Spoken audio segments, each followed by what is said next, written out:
Hey guys welcome to नाइटो classes. आज हम कवर करने वाले हैं हमारा लेक्चर 2 जो कि हमारा बहुत इंपॉर्टेंट होने वाला है। यहाँ पे हम वेटलैंड हो गया, मैनग्रोव हो गए, कोरल हो गए एंड ओजोन की बात करेंगे। ठीक है। एंड यहाँ पे मैं जितनी भी डेफिनेशन के साथ साथ जो भी रेलेवेंट पॉइंट्स दूंगी वो आपके मेंस के लिए बहुत इंपॉर्टेंट है। ठीक है। एंड ये यहाँ पे जो भी हमारे रिलेटेड होता है एनवायरमेंट के, यानी जो भी हमारे करंट अफेयर में है एनवायरमेंट के लिए, वो जरूर पढ़ लेना। एंड वेटलैंड हो गया, मैनग्रोव्स हो गए, जैसे कि अभी मैनग्रोव के लिए एक इनिशिएटिव निकाला था, मिष्टी इनिशिएटिव, है ना। तो ये हमारा इंपॉर्टेंट हो जाता है। तो हम सारी चीजें आज कवर करने वाले हैं। तो स्टार्ट करते हैं। वेटलैंड इकोसिस्टम, वेटलैंड यानी वो जगह जो कि सूखी ना हो, एकदम पूरी पानी से भरी हो। ठीक है। A wetland is an area of land that is either covered by water और सेटरेटेड विद वाटर। ठीक है। तो वो एरिया जो कि क्या है, पूरी की पूरी पानी से भरी हुई है, तो उसे हम क्या कहेंगे, वेटलैंड कहेंगे। तो और अगर मैं बोलूं कि अगर वो एरिया पानी से भरी हुई है, तो वो पानी आया कहाँ से? कोई चमत्कार तो नहीं हुआ होगा, बिल्कुल नहीं। तो वो पानी आया होगा, हो सकता है कि वो ग्राउंड वाटर से आया हो सकता है कि कोई पास में रिवर या लेक हो, वहां से आया हो, या हो सकता है कि जो सी वाटर के पास वाली एरिया हो एंड वहां पे स्ट्रॉन्ग टाइड चला हो एंड उसने फेंक दिया हो पानी को, कि वहां पे हमें पानी से भरा हुआ जगह मिल गया। ठीक है। एंड यहीं पे अगर हम बात करें the Ramsar convention on wetland, जो कि हमारा बहुत इंपॉर्टेंट कन्वेंशन है ऑन वेटलैंड, रामसर कन्वेंशन, उन्होंने बहुत ही अच्छे से वेटलैंड की डेफिनेशन दी है। वो कहते हैं कि वेटलैंड क्या चीज है? Area of marsh, fen, peatland and water, whether natural और आर्टिफिशियल, हो सकता है नेचुरल, आर्टिफिशियल, और परमानेंट और टेम्पररी हो सकता है with water that is static और फ्लोइंग, फ्रेश हो, ब्लैकिश हो, सॉल्ट हो, including areas of marine water, the depth of which at a low tides does not exceed 6 metre. यानी जो हमारी लो टाइड होती है, यानी जिसकी जो अंदर तक देखा जाए तो वो से 6 मीटर से ज्यादा नहीं होना चाहिए, वो सारी जगह हमारी वेटलैंड कहलाएगी। ठीक है। एंड यहीं पे बात करूं तो वेटलैंड जरूरी नहीं है कि नेचुरली हो, वो हो सकता है कोई किसी ने बना दी हो, आर्टिफिशियल भी हो सकती है। ठीक है। एंड ये सीजनल वाइज भी हो सकती है, कहीं पे बहुत ज्यादा बारिश देखने को मिला है तो वो भर गई है जगह। ठीक है। तो ये सारी चीजें होती हैं। यहीं पे दिया गया है, these are extinct ecosystem that is flooded by water, either permanent, हो सकता है परमानेंट हो, बहुत साल से हो, एंड हो सकता है सीजनेबल हो, कुछ महीने वीक्स के लिए देखने को मिले। ठीक है। Wetland exist in many kind of climates on every continent except Antarctica. तो वेटलैंड मतलब ज्यादातर हमें चीजें ये देखने को मिलती है, लेकिन अंटार्कटिका ऐसी जगह जहाँ पे देखने को नहीं मिलेगी। They vary in size from isolated potholes and to huge salt marshes. ठीक है। यहीं पे बात करें जो कि हमारे लार्जेस्ट वेटलैंड है इन द वर्ल्ड, वो हो जाते हैं हमारे West Siberian lowland, amazon river basin and यहीं पे Hudson Bay lowland are the famous and among the largest wetland in the world. Okay. The largest, world largest protected wetland हमारा हो जाता है लनोज में है, दी माउस। ठीक है। इस लनोज दी मोक्सोस। तो ये हमारा क्या है, एक द लार्जेस्ट प्रोटेक्टेड वेटलैंड है, एंड ये है कहाँ पे, तो बोलीविया में है। ठीक है। यहाँ पे हमें देखने को मिलेगा कि 17 मिलियन एकड़ तक ये पूरा का पूरा फैला हुआ है। ठीक है। एक बार मैं आपको वेटलैंड दिखा देती हूँ जो कि हमारा द लार्जेस्ट वेटलैंड है।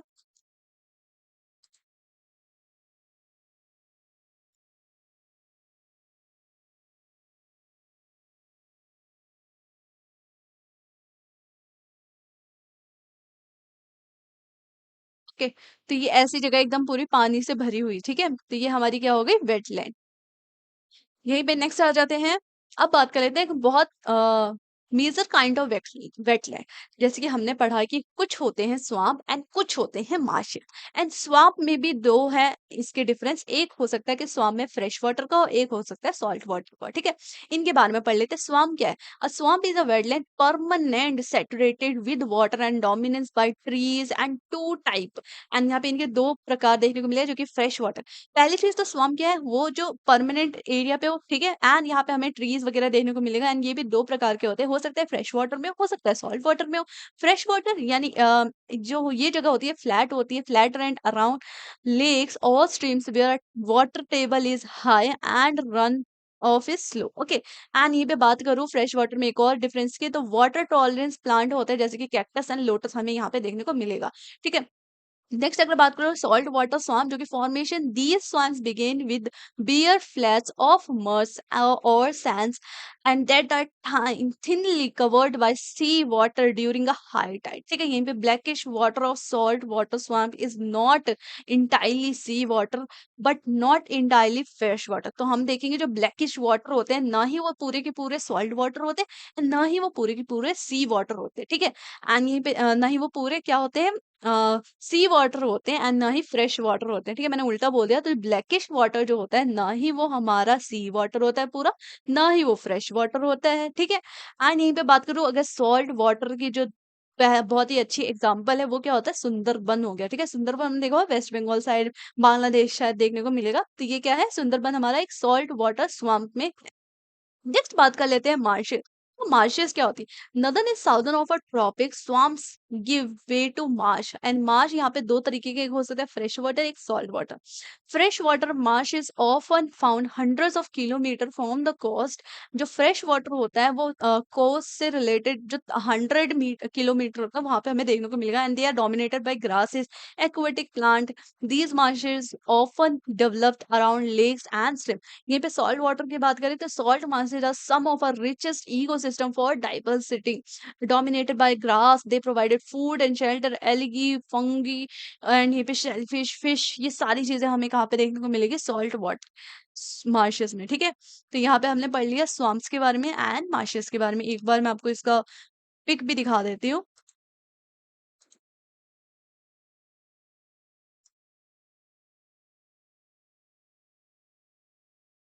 तो स्वाम्प आपको इस तरीके का देखने को मिलेगा जो कि ट्रीज के साथ साथ यहाँ पे पानी वाली जगह है। ठीक है, एंड यहीं पे अगर हम मार्शेस की बात करें,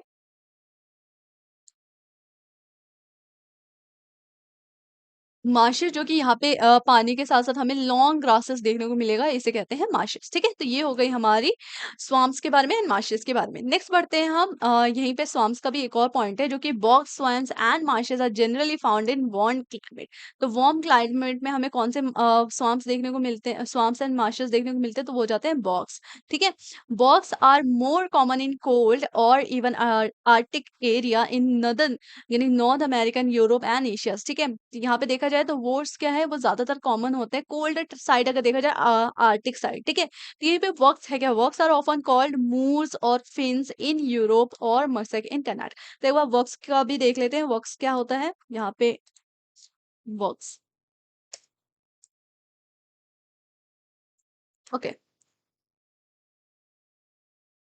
तो ये जो आपको वर्क्स देखने को मिल रहा है जो कि सराउंडेड बाय लैंड एंड यहाँ पे बीच में वाटर एंड छोटे-छोटे ट्री है एंड इसके साथ-साथ हमें ग्रासेस भी देखने को मिलेगी। ठीक है? तो ये सारी जगह हमें कहाँ पे देखने को मिलती है ज़्यादातर, वैसे तो वार्म साइड में होती है लेकिन अगर कोल्ड साइड में जाए तो आर्टिक एरिया में हमें देखने को मिलेगी। ठीक है? यहीं पे इम्पोर्टेंस क्या है वेटलैंड के? अगर वेटलैंड है तो उसका इम्पोर्टेंट क्या है? तो सबसे पहले चीज़ तो wetland are particularly important provides of all water related ecosystem services. तो जो भी हमारी वाटर के सराउंडिंग है, चाहे वो हमारी ग्रासेस है, सॉइल है, वहाँ पे जो जीव जंतु रहते हैं, ठीक है? वो सारी चीज़ें होती हैं वो इम्पोर्टेंट है बिकॉज़ वो उसी के ऊपर डिपेंडेंट है, ठीक है? Wetlands are productive areas of plant life, animal, wetland agriculture. And wetland agriculture में हमने ऊपर देखा कि कौन-कौन सी चीज़ें यहाँ पे लोटस देखने को मिलता है एंड कैक्टस देखने को मिलता है, ठीक है? Wetlands are major habitat of most of the world water birds हो गए जो कि माइग्रेट करके आती है, तो इनके लिए भी वेटलैंड बहुत ज़्यादा ज़रूरी हो जाता है। Wetland are an important source of food and wetland have high recreation, historic, scientific and cultural values. ठीक है, तो ये होगी हमारी कुछ इंपॉर्टेंस ऑफ वेटलैंड। नेक्स्ट बात कर लेते हैं इंडिया में क्या हाल है वेटलैंड का।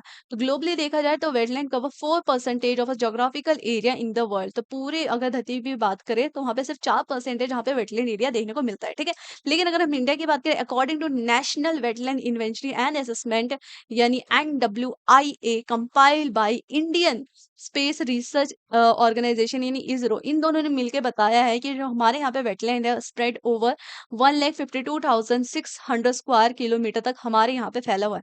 यानी इसका मतलब है कि हम 4.63% हम दे रहे हैं। ठीक है, यानी 4% में भी अंदर देखा जाए तो 4.63% हमारे यहाँ का एरिया है। ठीक है, नेक्स्ट बात करें यहाँ पे आउट ऑफ इतना square kilometre. Inland natural wetland जो कि नेचुरल बने हुए हैं वो इतना है, एंड जो कोस्टल साइड है वो इतना है, ठीक है, 24.3%। एंड यहीं पे बात करूं, river streams occupies 52,600 square kilometre, and यहीं पे रिजर्वर इन सब की बात हो रही है, ठीक है। ये बस एक बार आप देख सकते हैं, बिकॉज अगर नंबर याद है और आप नंबर लिख के ला रहे हैं मेंस में, ठीक है, तो ये बहुत ज्यादा एक प्लस पॉइंट हो जाता है। यहीं पे बात करें इन state wise contribution of wetland, जहाँ पे गुजरात सबसे ज्यादा है, गुजरात में सबसे ज्यादा आपको वेटलैंड देखने को मिलेगा, जो कि अराउंड 34,700 स्क्वायर किलोमीटर है, ठीक है। नेक्स्ट हम आ जाते हैं, इसके बाद हम देखें तो आंध्र प्रदेश हो गया, उत्तर प्रदेश हो गया, एंड वेस्ट बंगाल हो गया, ठीक है। यहीं पे बात करते हैं रामसर साइट्स इन इंडिया। तो हमारे पास कितने रामसर साइट्स हैं? India totally 49 designated wetland spread over 10,936 square kilometre in 18 state and 2 union territories, the largest network of Ramsar site. तो हमारे यहाँ पे टोटल रामसर साइट है 49, ओके। एंड यहीं पे अगर मैं बात करूं, रामसर साइट्स जो कि हमारे वेटलैंड वाले एरिया होते हैं, यानी इसको एक प्रोटेक्टिव के लिए यहाँ पे कन्वेंशन यहाँ पे साइन होता है, ठीक है, तो उनको हम कहते हैं रामसर साइट्स। एंड यहाँ पे देखा जाए तो हमारे जो 49 साइट्स है, 10 हमारे यूपी में है, 6 पंजाब में है, 4 गुजरात में है, देन 4 हमारे जम्मू कश्मीर में भी है, 3 हिमाचल प्रदेश, केरला, 2 हमारे हरियाणा में है, 2 महाराष्ट्र में है, उड़ीसा में भी 2 है, वेस्ट बंगाल में भी 2 है, राजस्थान में भी 2 है, और एक हमारा आंध्र प्रदेश, एक आसाम, एक बिहार, एक लद्दाख, एक मणिपुर, एक तमिलनाडु, एक त्रिपुरा, एक उत्तराखंड, और एक मध्य प्रदेश में। एंड अगर मैं बोल रही हूँ रामसर साइट्स, एग्जामिनर वही पूछेगा जो कि उस साल न्यूज में है, ठीक है, उससे अलावा कोई नहीं पूछेगा। अगर वो नया नया बना है तो पूछेगा, अगर उसको कुछ साल हो गया, पर्टिकुलर 10, 20, 50 ईयर्स हो गए तो पूछेगा, ठीक है, अगर वो न्यूज में उससे रिलेटेड तो वो जरूर पूछेगा, ठीक है। Mumbai has lost maximum wetland, Mumbai ने 71% वेटलैंड अपना खोया है, जो कि अराउंड 1970 से लेकर अगर टू 2014 तक देखें हम तो। The major cities that face wetland losses, जो कि बहुत ही ज्यादा जिन्होंने अपने लॉस किए वेटलैंड को, वो हो जाते हैं अहमदाबाद, बेंगलुरु, हैदराबाद, दिल्ली जो कि नेशनल कैपिटल है हमारा, एंड पुणे द मोस्ट, ठीक है। एंड इसके साथ साथ हम बात करें रीजंस क्या है कि वेटलैंड क्यों इतनी जल्दी हम लॉस कर रहे हैं, ठीक है, तो वो बिकॉज ऑफ अर्बनाइजेशन बढ़ा है, ठीक है, एंड यहाँ पे जो लैंड यूजेस है वो चेंज देखने को मिले हैं। यहीं पे बात करें तो एग्रीकल्चर भी हमें देखने को मिला, इसमें भी चेंजेस आए हैं। यहीं पे म्यूनिसिपल एंड इंडस्ट्रियल पॉपुलेशन भी बढ़ा है, एंड क्लाइमेट चेंज भी हुआ, इस कारण हमें वेटलैंड भी खोते हुए देखने को मिले हैं, ठीक है। नेक्स्ट बात कर लेते हैं measures in India for wetland convention, तो कंजर्वेशन, तो इनको बचाने के लिए हमने क्या क्या चीजें की है। सॉरी, सबसे पहला है कि हमने रामसर कन्वेंशन साइन किया। The convention is named after Ramsar in Iran. तो ये क्या है, रामसर क्या है, ये एक जगह है ईरान का, यहाँ पे ये ट्रीटी साइन हुई, इसलिए ये रामसर कन्वेंशन के नाम से जाना जाता है। Which is convention was ratified in 1971। National wetland conservation programme यहीं पे बनाया गया, ठीक है। यहीं पे बात करें तो इन्होंने लॉन्च की हुआ, वैसे तो 1971 में बात छड़ी थी, लेकिन ये लॉन्च हुआ था 1985 में, to enable conservation and wise use of wetlands in the country so as to prevent their further degradation, ठीक है, बचाने के लिए, वेटलैंड को बचाने के लिए 1985 में ये आ गया, ठीक है। नेक्स्ट बात कर लेते हैं और हमारे पास क्या क्या चीजें हैं, तो और है हमारे पास द सेंट्रल वेटलैंड्स, जो कि हमारा कंजर्व करता है एंड मैनेज करता है एंड मेंटेन करता है, ठीक है। They are notified for the first time in 2010 for better management and regulation of wetlands across the country. It saw the formation of central wetland regulatory authority whose term ended on 31 March 2015, and यहाँ पे 2010 में ये start हुआ and यहाँ पे ये and भी हो गया 5 साल बाद, ठीक है, एंड अभी के टाइम में ये एग्जिस्ट नहीं कर रहे हैं। नेक्स्ट बात कर लेते हैं नेशनल एनवायरमेंट पॉलिसी, जो कि 2006 में आई थी, recognising the importance of wetland.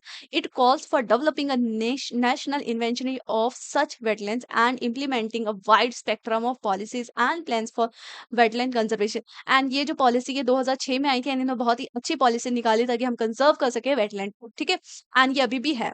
And next बात करते हैं capacity building in order to increase the capacity of wetland managers, upgradation or existing wetland research and training centers of Chilika authority. And Chilika lake हमारा कहाँ है, ये कमेंट सेक्शन में बताने की, एक्चुअली ओडिशा में, एंड बहुत ही प्यारी सी जगह है, ठीक है।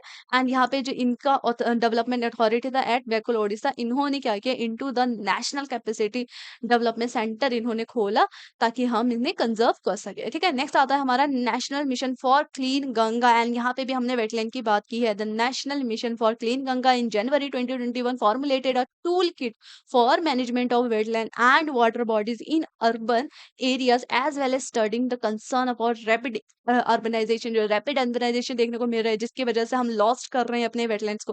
तो यहाँ पे ये जो national mission for clean Ganga था, इन्होंने भी यहाँ पे अच्छे से मैनेज के लिए इनको मैनेज किया, यानी यहाँ पे पॉलिसीज भी निकाली। ठीक है, नेक्स्ट आ जाता है मास्टर प्लान दिल्ली जो कि 2041 के लिए है, and the Delhi development authority DDA invites public comments on masters plans Delhi 2041 protect and develop an integrated network of green and blue asset of Delhi to maintain a biodiversity and microclimatic of the capital। तो यहाँ पे जो हम master plan बनाए for the year 2041, तो इसे आज से अगर हम स्टार्ट करेंगे बचाना तो वहाँ उस टाइम तक हम अच्छे से बचा भी लेंगे। ठीक है, नेक्स्ट बात कर लेते हैं wetland and sustainable development goals. ठीक है, तो वेटलैंड के बारे में हमें सस्टेनेबल डेवलपमेंट गोल्स में भी देखने को मिलेगा, यहाँ पे इनका जिक्र भी हुआ है। तो क्या रोल्स है जो कि सस्टेनेबल डेवलपमेंट में भी देखने को मिलता है, जैसे कि सबसे पहला है ये एंड करेगी poverty in all it's form everywhere. ठीक है, तो ये बस आप एक बार रीड आउट कर लेना। वैसे हो सकता है कहीं सस्टेनेबल डेवलपमेंट के साथ साथ वेटलैंड पूछ ले, इसलिए मैंने ये पॉइंट्स डाल दिए हैं, आप बस एक बार रीड आउट कर लेना। दूसरा हमारा एंड हंगर के लिए है, एंड यहाँ पे फिफ्थ अचीव जेंडर के लिए। देन इसी के साथ साथ जो हमारा 11 सस्टेनेबल डेवलपमेंट है make cities and human settlement, ये हो गया, एंड इसके साथ साथ 30, तो ये हमारे को सस्टेनेबल डेवलपमेंट है जो कि रिलेटेड है वेटलैंड से। ये मैंने आपको यहाँ पे एक बस प्लस पॉइंट दे दिया है। ठीक है, तो ये आप एक बार रीड आउट कर लेना। नेक्स्ट बढ़ने वाले हैं हम मैनग्रोव्स इकोसिस्टम के बारे में। ठीक है, मैनग्रोव्स जो कि आपने वेस्ट बंगाल में बहुत बार सुना होगा। ठीक है, एंड यहाँ पे बांग्लादेश साइड में भी देखने को मिलेगा, इस तरीके का होता है ये, एंड यहाँ पे बहुत ही अच्छे से रूटेड होता है। एक बार मैं आपको इसका रूटेड फॉर्म दिखा दूं अगर मिल जाए तो।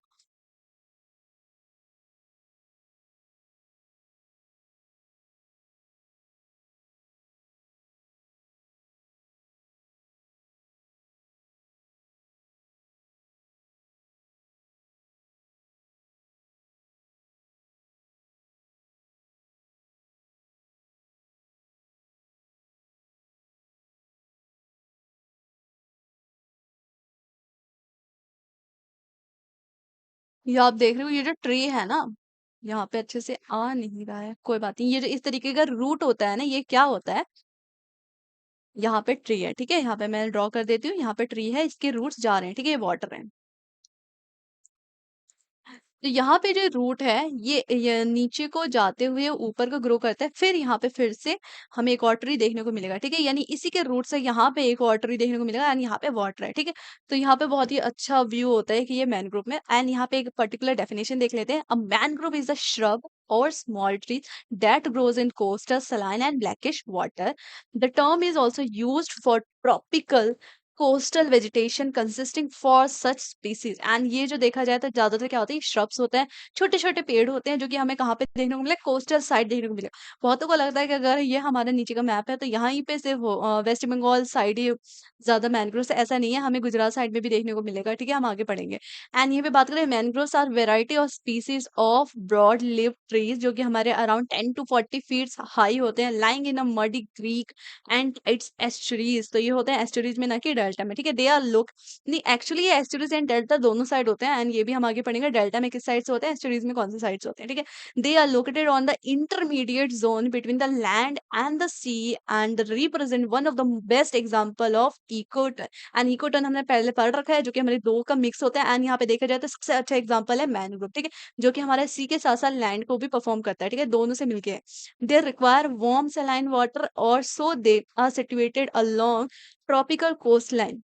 Mangrove plants survives in the salt water zone between water and land। ठीक है, एंड मैंने यहाँ पे बहुत ही इजी डेफिनेशन लिखा है, कोई खिंचापिची नहीं की है कि बहुत अच्छे अच्छे वर्ड्स लिखो, बस आपको समझ आना चाहिए, आप दूसरों को समझा सको लिख के। ठीक है, ऐसे वर्ड्स है यहाँ पे। तो यहाँ पे देखा जाए तो मैनग्रोव्स क्या है, ये ऐसी एक जगह है सॉल्ट वाटर की जहाँ पे ये वाटर एंड लैंड दोनों कंपैरिजन से मिलके बना है। ठीक है, एंड यहाँ पे नेक्स्ट पढ़ते हैं, ग्लोबली डिस्ट्रीब्यूशन देखा जाए सबसे ज्यादा about 40% of the world mangroves cover is found in south East Asia and south Asia. तो अगर 40% देखा जाए तो कौन सा साइड हमारा है, तो ये हमारा South East Asia and southern Asia side ही है, ठीक है। इंडिया के पास इसका टोटल 3% है, ठीक है। एंड ये पे देखा जाए there are 15.9 million hectares of mangroves forest in the warm water of tropical oceans all over the world. तो यहाँ पे टोटल कितने एरिया कवर है, तो 15.9 million, it is huge. Okay, along the Atlantic coast they are found from Florida till Argentina in a vast expanses. तो Florida से लेके हमें अर्जेंटीना तक भी देखने को मिलेगा। And mangroves grows on both western and eastern coast of Africa. They stretches into India हो गया, बर्मा हो गया, एंड यहीं पे बर्मा जो कि अभी के हाल ही में म्यांमार का नाम है, एंड यहीं पे साउथ ईस्ट एशिया हो गया, ये सारी जगह पे हमें देखने को मिलेगा क्या, mangrove. Mangrove forest are also common in New Zealand and Australia. तो यहाँ पे एक बार मैप देख सकते हैं, चाहे वो हमारा ये साउथ ईस्ट एशिया हो, साउदर्न एशिया हो, तो यहाँ पे हमें बहुत ही अच्छे से देखने को मिलेगा, ठीक है। नेक्स्ट बात कर लेते हैं इंडिया में क्या हाल है। तो मैंग्रोव जो कि हमने बात की कि 40% का 3% हमारे पास है, ठीक है। यानी mangrove covers in the country is increase by 54 square kilometre as comparison to the previous assessment. यानी पिछली बार से हमें यहाँ पे बढ़ता हुआ नजर आया है। The current assessment shows that the mangrove covers in the country is 4,975 square kilometre, यानी इसका देखा जाए तो 1.2 मिलियन एकड़ तक हमारे पास है, ठीक है। And which is 0.15% of a country total geographical area. They are found in the following state, जो कि हमारी हो जाती है वेस्ट बंगाल, उड़ीसा, आंध्र प्रदेश, तमिलनाडु, अंडमान निकोबार हो गया, केरला, कर्नाटका, गोवा, महाराष्ट्र एंड गुजरात में भी ये हमें मैंग्रोव्स देखने को मिलेगा, ठीक है।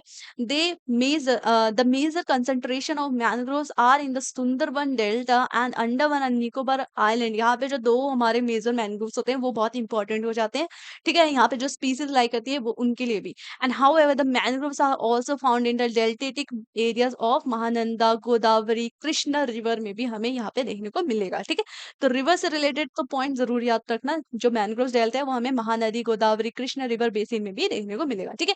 एंड नेक्स्ट बात करें तो government of India form an Indian mangrove committees in 1976। तो यहाँ पे गवर्नमेंट ने भी एक इनिशिएटिव उठाया जो कि हमारा मैनग्रोव कमेटी बनाया उन्होंने 1976 में by M S Swaminath research institute Chennai is also engage in management of mangrove in the state of Tamil Nadu, Andhra Pradesh, Odisha. And अभी हाल ही में जो न्यूज में था मैनग्रोव्स के लिए वो था मिष्टी इनिशिएटिव, ठीक है, मिष्टी इनिशिएटिव। नहीं पे नेक्स्ट बात कर लेते हैं मैनग्रोव्स के बारे में। लिखा गया है कि कहाँ पे कौन से स्टेट में ज्यादा है, एंड ये हमारा 2019 का है, 2019 का है। एंड अगर हाल ही में कोई आया तो आप जरूर देख लें।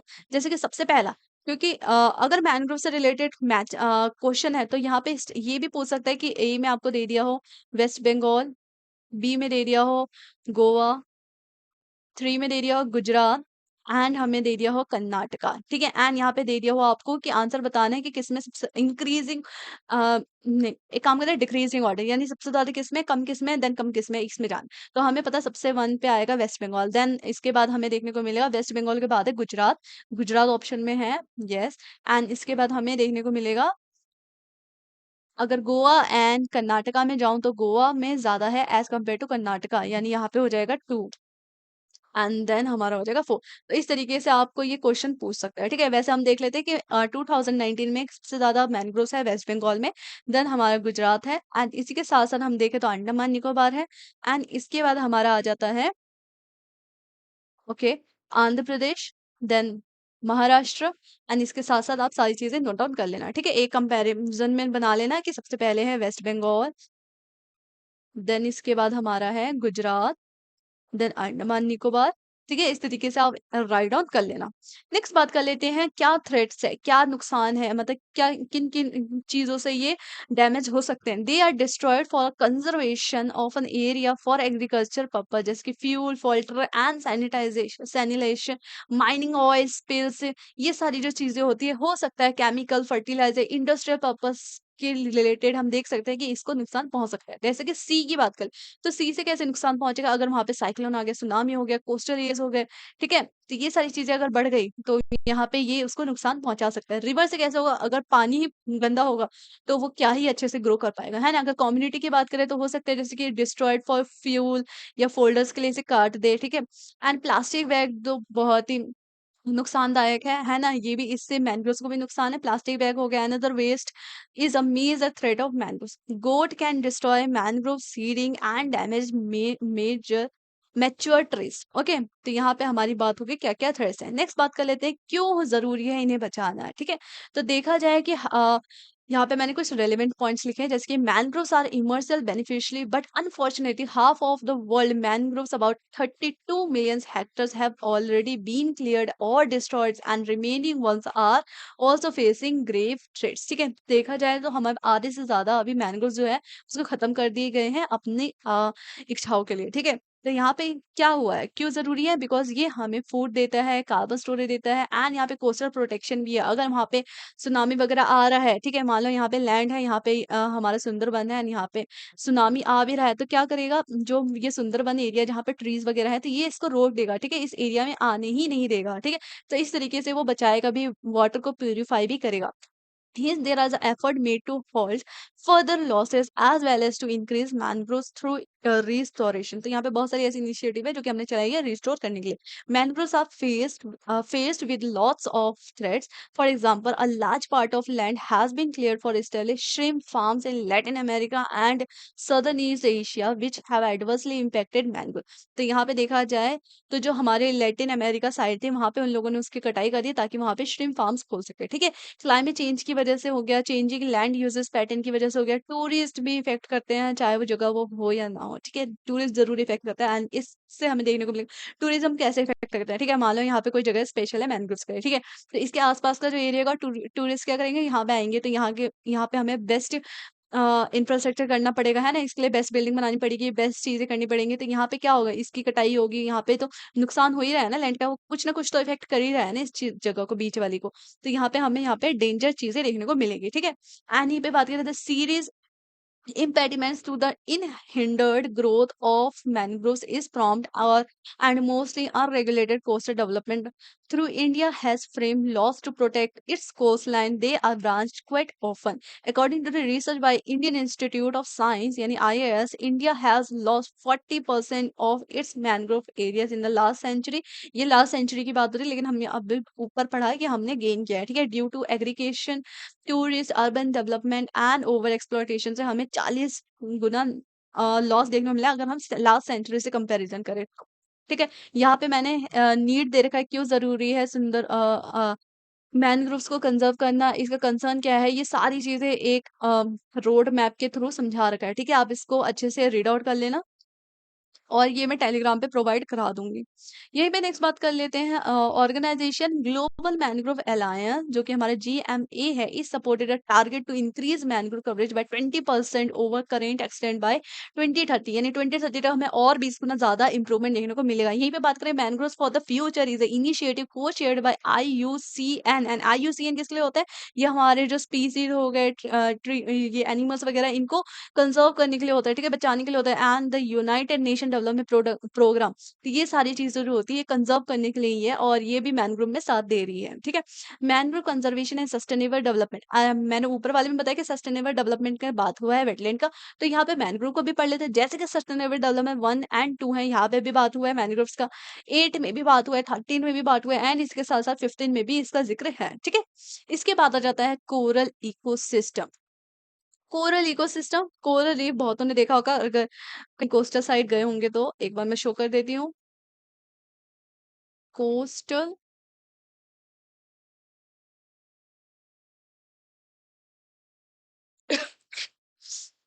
तो पानी में इस तरीके की जो चीजें होती हैं, ये जो आप पानी के अंदर जाते हो यहाँ पे स्पीसीज देखते हो, ठीक है, एक बार सर्च करके देख लेना आप अच्छे से। तो ये वाली जो जगह होती है इसे कहते हैं कोरल रीफ। ठीक है, तो इनको भी तो थ्रेट्स है बिकॉज ये भी तो एक स्पीसीज है, यहाँ पे भी तो मछलियां हैं, है ना? तो coral reef are some of the most diverse ecosystem in the world. Coral polyps, the animal primarily responsible for building reef, can take many forms, जैसे कि large reef building colonies बना सकते हैं, graceful flowers देखने को मिलेगा, even small, ये सारी जो चीजें हो, यानी कोरल पॉलीलीफ करके जो एनिमल है वो बहुत सारी चीजें बनाता है। ठीक है, चाहे वो बड़ी हो छोटी हो, बहुत ही अच्छी, जैसे आप जाओगे अंडमान निकोबार में तो यहाँ पे नीचे जो आपको देखने को मिलेगा इस तरीके से बहुत सारी चीजें सुंदर सुंदर बनी हुई है। ठीक है, फ्लावर शेप में हो गया, बिल्डिंग शेप में हो गया, स्मॉल शेप में हो गया, ये सारी चीजें। तो thousand of species of coral have been discovered, some is warm shallow tropical seas and other cold dark depth of the oceans, ठीक है। नेक्स्ट बात करें, कोरल है तो उसको पहचानेंगे कैसे, उसका मतलब रहने की क्या जगह है। पहली चीज तो ये कि ये जो इनका वाटर होगा ना, ये शैलो होगा, ठीक है, ना ज्यादा ठंडा ना ज्यादा गर्म, ये एक शैलो वाटर होगा, ठीक है। स्टेबल क्लाइमेटिक कंडीशन में सर्वाइव करेगा, पर्चुमेटरी वार्म वाटर होगा ज्यादातर। एंड ये पे बात करें तो ये साफ पानी होगा, clear salt water and abundant planktons, ठीक है। प्लैंक्टन्स क्या होती है, जो कि हमारी फिश की फूड होती है। Aquatic supply of oxygen and microscopic marine food called planktons, ठीक है। यहीं पे ये डेफिनेशन है, जो कि हमारी अंदर की में जो चीजें होती है, जो कि फूड होती है मैराइन फिश के लिए, उनको कहते हैं प्लैंक्टन, ठीक है। एंड ये पे बात करें, जो ये ज्यादा एबंडेंट होता है, जो सी वर्ड साइड में देखने को मिलेगा। एंड यहाँ पे देखा जाए तो लिटल एंड नो पॉल्यूशन होता है कोरल कलेक्टर में, ठीक है। तो हमें कोरल कलेक्टर याद होना चाहिए। देखिए, शैलो वाटर होता है, क्लीन वाटर होता है, वार्म थोड़ा वाटर होगा, स्टेबल क्लाइमेटिक कंडीशन, एंड यहाँ पे पॉल्यूशन थोड़ा या भी होगा ही नहीं, ठीक है। एंड ये पे कोरल रीफ की टाइप देख ले तो वो हमारी कुछ हो जाती है, जैसे कि फ्रिंगिंग रीफ हो गया, consist of flat reef areas that directly skirt और non reef island, often volcanic हो सकता है या हो सकता है मैनलैंड साइड हो, ठीक है। यहीं पे हमारा बैरियर रीफ हो गया। यहाँ पे मैं एक बार आपको फोटो दिखा देती हूँ।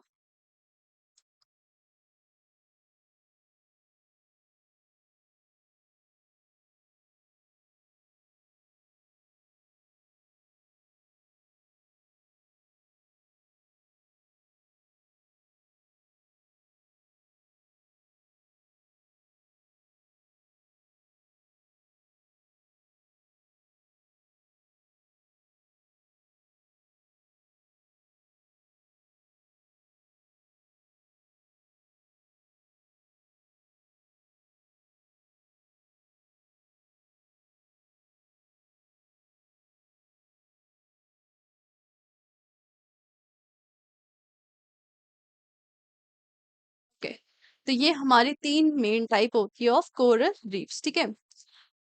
एक हो जाती है बैरियर रीफ्स, एक हो जाती है एटॉल्स, और एक हो जाती है फ्रिंगिंग रीफ्स, ठीक है। जो बैरियर होती है वो हमारे पानी में इस तरीके का देखने को मिलेगा, ठीक है आपको। एंड जो एटॉल्स होती है ये एक सर्कल के थ्रू होगी, एंड यहाँ पे हमें कोरल रीफ देखने को मिलेगा। एंड जो फ्रिंगिंग होती है ये हमें इस तरीके को फैली हुई नजर आएगी, ठीक है। तो ये हो जाता है कुछ मेजर डिफरेंसेस। तो यही चीज यहाँ पे लिखा गया है, आप बस एक बार रीड आउट कर लेना, ठीक है। एंड यहीं पे बात करें नेक्स्ट की इसका बेनिफिट क्या है। तो coral reef protect coastal lines from storms and erosion. तो कोरल रीफ क्या होता है, ये प्रोटेक्ट करता है कोस्टल लाइन को, कहाँ किससे, स्टॉर्म से हो गया, इरोजन हो गया, यानी जो मिट्टी खाली हो जाती है उससे, ठीक है। Provide provide jobs for local communities को ये जॉब्स प्रोवाइड करता है, एंड यहीं पे अपॉर्चुनिटी देता है रिक्रिएट करने का, ठीक है। They are also are a source of food and new medicine, ठीक है। इसलिए हमारे लिए इंपॉर्टेंट रहता है। यहीं पे नेक्स्ट बात करें, over half a million people depend on reef for food, income and protection, okay. Fishing, diving and snorkelling, यहाँ पे क्या होता है, जो हमारे कोरल रीफ्स होते हैं तो ये टूरिज्म में भी बहुत फेमस है, बिकॉज यहाँ पे लोग जाते हैं देखने के लिए, ठीक है। अगर लोग जा रहे हैं तो वहाँ पे बट ऑब्वियस है कि लोकल कम्युनिटी होगा, उनका जॉब क्रिएट हो रहा है, बिकॉज वो वहाँ पे दिखाने भी ले जा रहे हैं उन्हें, है ना। और वो जो कोरल रीफ है वो चाहे वो फूड के सोर्सेस में हो या फिर मेडिसिन के सोर्सेस में हो, तो ये इनके लिए इंपॉर्टेंट हो जाता है, ठीक है। तो यहीं पे नेक्स्ट बात कर लेते हैं, net economic value of world coral reef is estimated to be nearly 10 of billion of US dollar per year, ठीक है। तो ये हमें टोटल कितना कमा कर रहा है, 10 billion, which is huge. These ecosystem are culturally important to indigenous people around the world. Next बात कर लेते हैं हम, यहाँ पे हमने टाइप पढ़ लिया। अब इनको क्या थ्रेट्स है, ठीक है। Recently studies by National Institute of Oceanography have shows the reckless tourism is damaging Malvan coral reefs, यानी देखा जाए अगर टूरिस्ट जा रहा है तो वो डैमेज भी तो कर रहा है एक तरीके से, ठीक है। तो यहाँ पे हमें ये ट्रेस देखने को मिला, in similar injuries the Goa coral reefs are likely due to scuba diving and snorkelling and similar activities. जो पानी में एक्टिविटीज होता है उससे भी हमें देखने को मिला कि ये डैमेज हो रहे हैं। The prevalence of coral physical damages in marine protection area has been increase from 4.83% in 2016, and ये 2019 में अराउंड 11.58% हो गया है, ठीक है। डैमेज की बात हो रही है, ना कि रिक्रिएशन की बात हो रही है, यानी जो हमारा 4 था वो अब 11 डैमेज हो गया, ठीक है। एंड यहीं पे बात करें फिजिकली डैमेज हमारा अभी 33% है, जो कि लास्ट 4 ईयर की बात हो रही है, यानी डैमेज बढ़ता जा रहा है। अभी जितनी भी इसके लिए इनिशिएटिव है वो पर्टिकुलरली यूज नहीं हो रही है। The Gulf of Mannar Kolar usually bleach in summer if water temperature suppresses 30 degrees Celsius.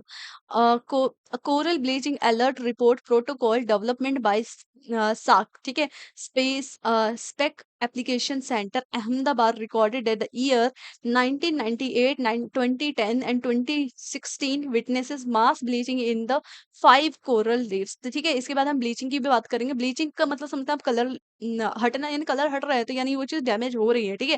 तो ये हमें अभी यहाँ पे देखने को मिला है कि ये भी बढ़ता जा रहा है। They observe the Andaman and Nicobar and the gulf of Kutch region recorded threats in 2010 while the Gulf of Mannar recorded threats in 2016। जो कि हमारा अंडमान निकोबार वाला एरिया है, तो ये 2010 में ही हो गया था रिकॉर्ड कि यहाँ पे डैमेज हो रहा है, लेकिन मन्नार साइड जो है वो 2016 में हुआ है, ठीक है।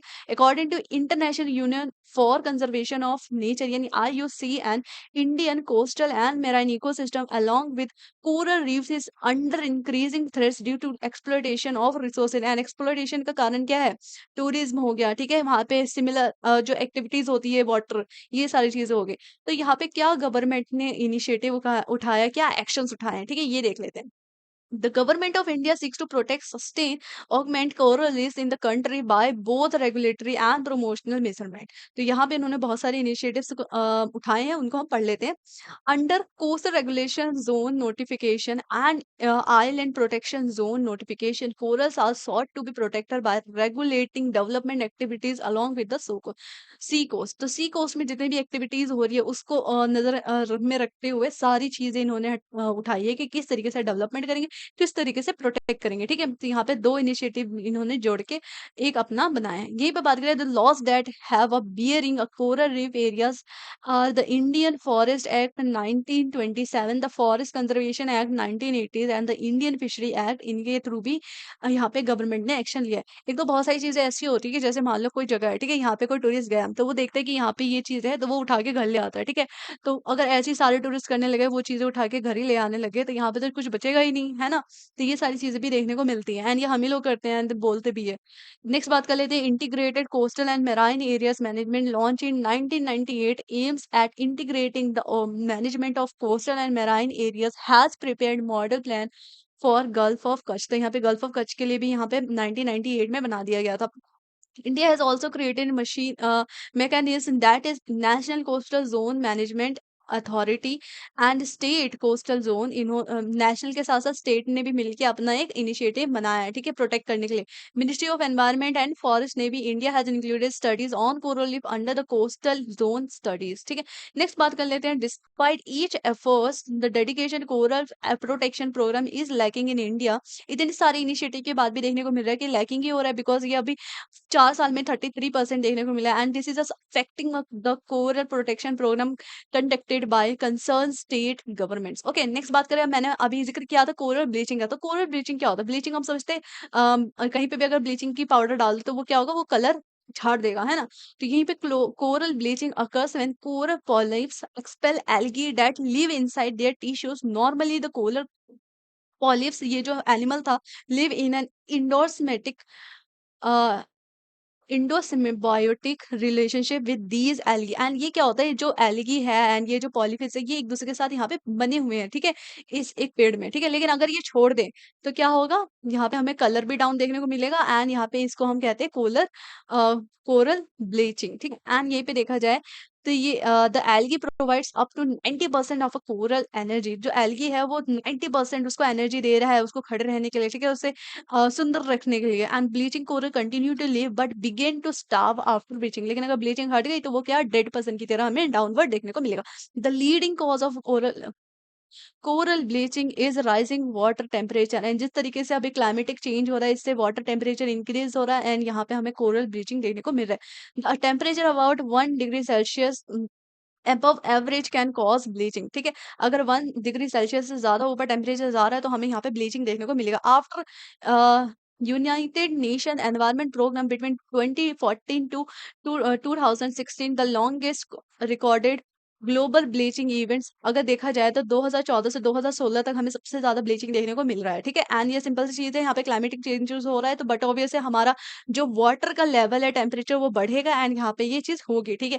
इसीलिए हमने बहुत सारे इनिशिएटिव्स भी उठाई है ताकि हम टेम्परेचर को भी कंट्रोल कर सके, एंड आने वाले टाइम पे ये इनको हम सेव कर सके, ठीक है। इन 2016 bleaching of coral on a barrier reef, great barrier reef killed between 29 and 50% of a reef coral.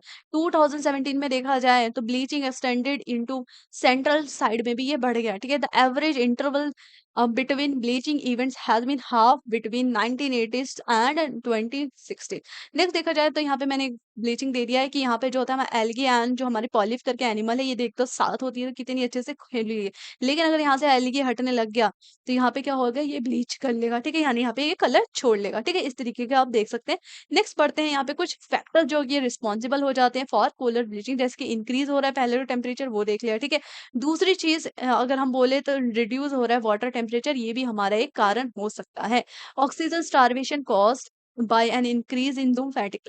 अगर यहाँ पे जूम प्लांटन हो लेवल हो गया, यानी यहाँ पे जो मेराइन फूड है अगर ये बढ़ गए तो इससे भी हमें देखने को मिलेगा increase solar irradiation, increase sedimentary, ये पे ये सारी चीजें आपकी क्या है, रिस्पॉन्सिबल है फॉर कोरल ब्लीचिंग, ठीक है। नेक्स्ट बात करने वाले हम ओजोन के बारे में। ओजोन जो कि हमारा एक प्रोटेक्टेड एरिया है, ठीक है। यहीं पे इसके बारे में देखें तो ओजोन है क्या। Ozone is a naturally occurring molecules made up of 3 oxygen atom and it has a chemical formulation जिसको हम O3 नाम से जानते हैं, ठीक है।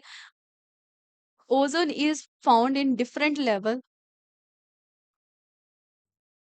यहीं पे अगर हम बात कर रहे थे ओजोन डिप्लेशन के बारे में, ठीक है, तो ओजोन जो कि सबसे पता है इसका फॉर्मूला क्या है, O3, ठीक है। Ozone is found in different level of earth atmosphere. About 90% of ozone in the atmosphere is concentrated between 15 to 30 kilometres above the earth surface, जो कि हमारा स्ट्रेटोस्फेरिक जोन होता है, यहाँ पे हमें ओजोन देखने को मिलता है, ठीक है। It is found at a ground level in the lower concentration of tropospheric zone and here the ozone, यहाँ पे अगर ट्रोपोस्फेरिक जोन में जाए तो यहाँ पे जो लोअर साइड होता है, ग्राउंड लेवल साइड होता है, यहाँ पे भी हमें ओजोन देखने को मिलता है। And the ozone is a pollutant that is a key part of smoke over cities. जो हमारी जो ट्रोपोस है, ठीक है, लोअर साइड में हमें क्या होता है, वो जो ओजोन नहीं होता है, वो क्या होता है, जो हमारी जो पॉल्यूशन चीजें होती है ना, वो देखने को मिलता है। एंड ये विंटर आते आते तक दिल्ली में बहुत ज्यादा देखने को मिलता है, एंड देन कहते हैं यहाँ की हवा जहरीली है, ठीक है। एंड यहीं पे देखा जाए तो जो नीचे की साइड होता है, ये क्या होता है, एक स्मोक होता है, ठीक है।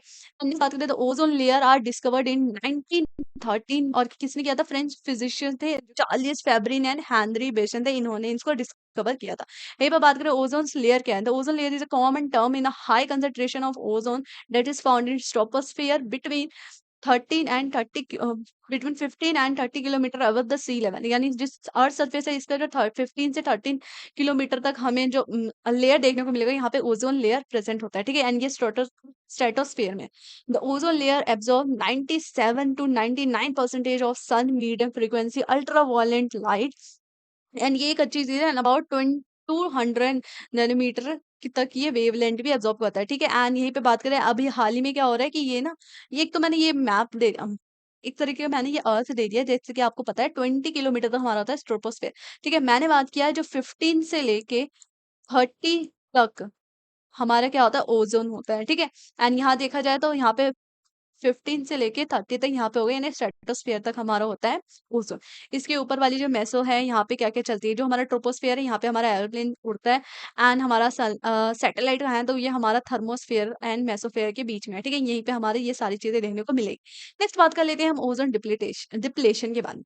ओजोन लेयर डिप्लेशन का क्या मतलब, डिप्लेशन का क्या मतलब, ओजोन लेयर डिप्लेशन का क्या मतलब है, it is a gradual thinning of the earth ozone layer in the upper atmosphere caused due to the release of chemical compound। होता क्या है, जो हमारी ओजोन है वो किस लिए बनी है, ताकि वो हमारी जो सन अल्ट्रा वायलेंट है उसको वहीं पे खारिज कर सके। लेकिन ये ओजोन डिप्लेशन क्या होता है कि वहां पे हमें केमिकल कंपाउंड्स देखने को मिलेगा जो कि हमें ही क्या करेगा, हार्म करेगा, ठीक है। तो ये सारी चीजें, तो ये जो ओजोन डिप्लेशन होता है ये हमें इफेक्ट किस तरीके से करता है, तो ये बहुत सारी जगह होती है जहाँ पे इफेक्ट करता है। एक तो ह्यूमन हेल्थ पे इफेक्ट कर रहा है, साथ ही साथ प्लांट्स पे कर रहा है। ह्यूमन हेल्थ पे कैसे कर रहा है, हमारी जो स्किन हो गई, ठीक है, ये सारी चीजें स्किन कैंसर हमें देखने को मिलेगा, ठीक है। इसलिए आजकल क्या हो रहा है, सनस्क्रीन लगाने को बोल रहे हैं ना, ताकि यूवी से प्रोटेक्ट कर सके। एंड इसी तरीके से प्लांट में भी ये होता है, प्लांट को भी डैमेज कर सकता है, मेराइन इकोसिस्टम को भी डैमेज कर सकता है, एंड इसी की तरह बायो जियो केमिकल साइकिल को भी ये इफेक्ट कर सकता है, ठीक है। नेक्स्ट बात कर लेते हैं, यहाँ पे हमने प्रोटेक्शन के लिए क्या क्या किया है, तो मॉन्ट्रियल प्रोटोकॉल हो गया and Vienna protocol, the most important, ये दोनों हमारी क्या है, ओजोन के साथ ओजोन की प्रोटेक्शन के लिए ही है, ठीक है। यहीं पे नेक्स्ट बात कर लेते हैं, तो हमने बहुत सारे एक्शंस भी लिए हैं मोर एक्शंस नीडेड। तो यहाँ पे क्या-क्या एक्शंस लिए जैसे यहाँ पे एक बार पॉइंट्स आप रीड आउट कर सकते हैं एंड यहीं पे हमारा ओज़ोन के लिए भी सारी चीज़ें कवर हो गई है। इससे पहले मैं आपको एक और चीज़ बता दूँ,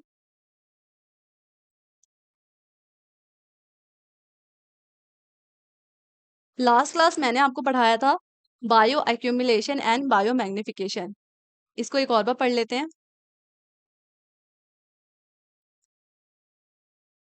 बायो एक्यूमुलेशन वहाँ पे डेफिनिशन बहुत ही अच्छे से था लेकिन मैं अच्छे से बता नहीं पाई थी, ठीक है? एंड दूसरा था हमारा bio magnification.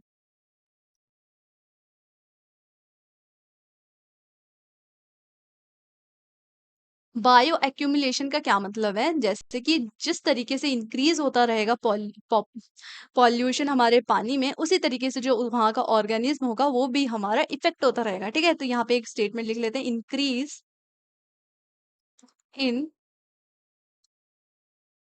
Concentration of a population, अ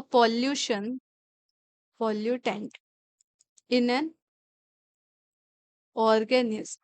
ठीक है? तो ये हमारी डेफिनेशन हो जाती है बायो एक्यूमुलेशन की। एंड बायो मैग्निफिकेशन का क्या है? ये भी पढ़ लेते हैं। तो ये हमारी जो होती है ये पॉल्यूट करता है हमारी फूड चेन को, ठीक है? तो increase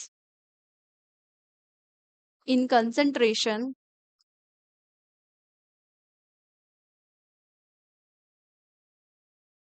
of a pollutant in a food chain, ठीक है? अगर ये फूड चेन को इफ़ेक्ट कर रहा है तो ये हमारी बायो मैग्निफिकेशन है, ठीक है? तो ये दोनों चीज़ें याद रखना एंड यहीं पे हमारा ये चैप्टर खत्म होता है। मिलते हैं नेक्स्ट क्लास में। Thank you.